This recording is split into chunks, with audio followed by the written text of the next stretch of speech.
Offensive coordinator Mike Shanahan. We'll start on your left with Mike and then go to Zach O.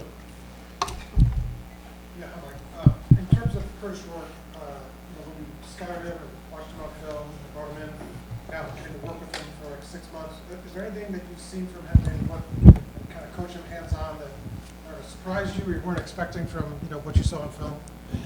No, I don't think so. I think he's pretty much the guy that we've seen on tape, and he's doing his best to continue to grow and improve. And Coach Nasseri has done a great job with him, just obviously teaching him the nuances of the offense and not only the scheme on the surface level, but the true nuances within each play. And I think you just see him continue to get better and better. And he's worked on his body this offseason, and I think he made another step in that direction over the summer as well. Zach on your left and then Todd. I was going to ask Coach Haynes this too, but you've both been with Coach Signetti for a while. I know assistant coaching tends to be, kind of a profession where you bounce around a lot. What has kind of kept you with Coach Signetti? What is, when he's moved from stop to stop, what's made it the right decision for you to stay with him? Yeah, well, I really enjoy working with him and working for him. He's a guy who I've learned a lot from since 2016, my first job with him at IUP, coaching the receivers, and just continue to learn. And I feel like I get pushed every single day to be the best that I can be. And he does a good job of, bringing every person in the building is, somebody that has high character and fun to be around, and it makes coming to work every day very enjoyable, whether it's with the coaches, the players, anybody on the staff. So. It's kind of no-brainer for me. Stay on your left with Todd, and then we'll go to Matt. Mike, kind of filling in on that same theme, was there a moment since 2016 where, you had that moment where you really felt like you clicked with Coach Signetti? And also, how do your offensive philosophies kind of run in tandem with his after he's been an offensive coach for his career? How's that kind of meshed over your time with him? Yeah, to answer your first question, can you give me your first question again? Yeah, was there a moment that, you realized this is the guy you wanted to kind of get your start to? I got you. No, there's not one particular moment. I feel like, we've been through a couple different spots, different schools, different levels, and, I think naturally when he kept continuing to climb, a goal of mine was to coach at this level. And so whenever he presented the opportunity, I jumped on it right away. And, to answer your question, second question, I just felt like we do mesh and see the game the same way. We have the same core principles and values, the things that you've heard him speak about. But also when it comes to, scheme or fundamentals, X's and O's, we're definitely aligned, and everybody in our offensive staff room is aligned. We'll go second row on your right to Matt. Hey, Coach, obviously everybody's talked a lot about Donovan, the transfers you brought in at receiver. I'd be curious about what you've seen from Omar Cooper, just kind of the development he's had, the progress he's made, and like how big of a role you think he can have on your receiver corps this fall. Yeah, Coop's done a good job. He's especially here this week, he's put some good days together.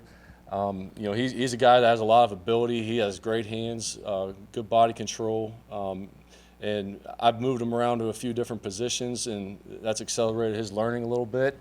And I think in the long run that's going to help him out. But he's a guy who I just kind of try to keep my thumb on, and want to make sure that he's doing every little detail right. He really responds to that, and when he does a good job for the most part when the ball comes his way, making the play. Jack on your left and then Seth. With some of the receivers that you added in the portal, I know you worked with Elijah before, but with Price, Williams, I guess Cross, what kind of stood out to you with those guys when you were recruiting them in the portal, and what have you liked about what they've done since working with them here?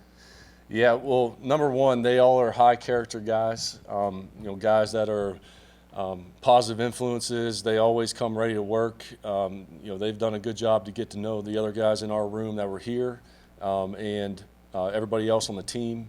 So they're guys that have really good chemistry and just bring good positive energy. That's first and foremost. And through the recruiting process, they're all guys that have been very productive, have caught a lot of passes, scored touchdowns, played in big atmospheres, and have kind of proven to do it over their 2, 3, 4 years in college. So, you guys heard Coach Signetti say before, production over potential, and then combined with their character, it's been a really good thing for our whole room and the team. Standing left with Seth, and we'll go to Mike S. Mike, just in the running back room, what do you feel like you have in those guys there? Is there, and I guess, has any sort of pecking order started to emerge among the kind of, the main three? And I guess, do you prefer to kind of whittle that down as the season goes along, or are you comfortable working a whole season with a committee? Yeah, well, I think we've learned, especially these past few years at JMU, that you got to have a lot of running backs ready to go, just with some of the collisions that they take, the hits that start to add up on them throughout the season. I think our room in general, they're all pretty similar. They do a good job, obviously, running the ball. They're good in pass pro, and they can catch the ball out of the backfield too. So a lot of similarities with most of them. And then you got a guy like Solomon Van Horst, who is a little bit unique with his skill set compared to the rest. But we still got a few practices left going to the second scrimmage. I think that's something that's going to lead into the season, and then week to week, who's practicing the best, and I think that competition may never really end until after the season. We'll go on your right to Mike and then to Pete.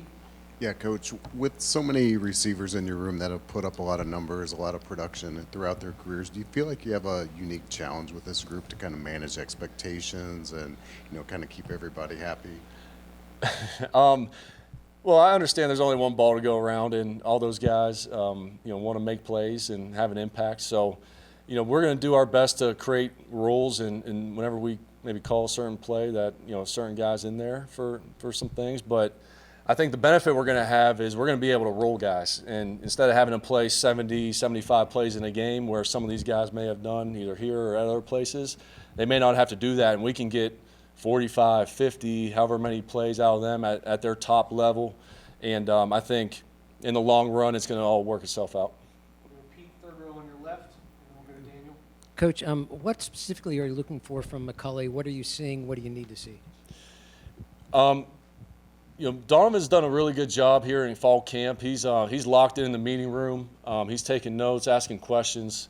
On the field, he is still developing into a complete receiver. I know he came here as a quarterback, and he's only been doing it for a couple of years now. And some of it's a little bit new, and maybe the way we're teaching it is a little bit new than what he's used to in the past. But I told him this, and I tell all the guys this in our room, if you play with effort, we're going to have a great chance. And he's giving great effort on the field. It may not be perfect. It may not be exactly how you want it. But I can work with that. Any of us coaches, we can work with that, and he's continuing to get better each and every day. Daniel, then Jared. Yeah, Mike, you mentioned the various stops that you followed Signetti from Elon, JMU here. What is it about the way that you all approach trying to establish a mantra, establish relationships that you kind of feel breeds early wins? Yeah, I think Coach just keeps it. He just keeps the main thing. He's all about winning. In his messaging is all about doing things that will help you have success on the field. And I think whether it's handling adversity or success, just creating that mindset that you need to have to go into a game and give yourself a chance to win. And then along with the football side of it is, doing the things that you need to do to win games. So, I think he and all of us, we just want to preach that to the kids and get those guys to buy in, and they have. We'll go to Jared on your left, and then last one to Mike. Your relationship with Tino goes back to your playing days. Just what's it been like kind of working with him through all the years and watching him develop these IU quarterbacks? Yeah, it's been great. Tino and I, we've known each other for a long time.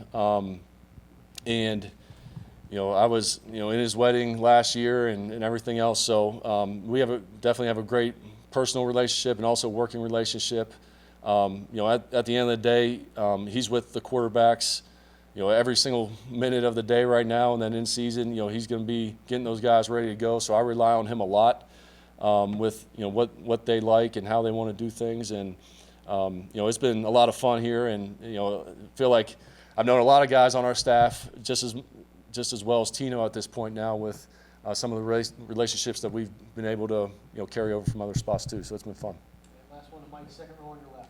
Yeah, Elijah Surratt, last year obviously had a breakout year. Did you see that coming? And what about his kind of development last year helped him sort of kind of take off at that level? And how has he kind of continued that growth here now at Indiana? Yes, a lot of people probably don't know this, but he was on the third string last year at the beginning of fall camp. He was, he was kind of coming back from an injury he sustained in the spring, and so to say we expected what he did, might be a little, maybe not the best way to put it, but what I did see from him early on was his football IQ. He picked up the playbook a lot. He loves football. He's a competitor. And, he just kind of stuck with it. And whenever his moments came in the games and starting with practice, he took advantage of them. And then he was just very consistent. And you kind of knew exactly what you were going to get out of him. And he really rose to the occasion. So I do think he has taken another step. I mean, his body has really changed over the last year. Credit to Coach Owings and his staff. But Elijah's bought into the nutrition part, the recovery. And he needs to continue to do that to, obviously keep injuries down, but also give him the best chance to play a little bit higher competition here in the Big Ten. Great. Thanks, Mike. Thank you.